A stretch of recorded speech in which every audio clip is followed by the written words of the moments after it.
रसार्थाय रम्यपत्रभृद्रथाकपाणये रसाधरेन्द्र चापशिञ्जिनिकृतानिलाशिने स्वसारथीकृता जनुन्नवेदरूपवाजिने सदा नमः शिवाय ते सदा शिवाय शम्भवे।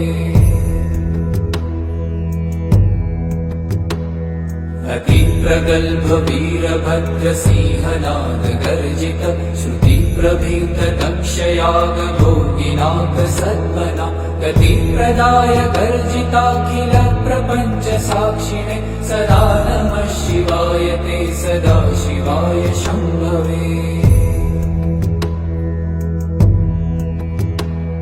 मृकण्डुसूनुरक्षणावधूतदण्डपाणये सुगन्धमण्डलस्फुरत्प्रभाजितामृतांशवे अखण्डभोगसम्पन्न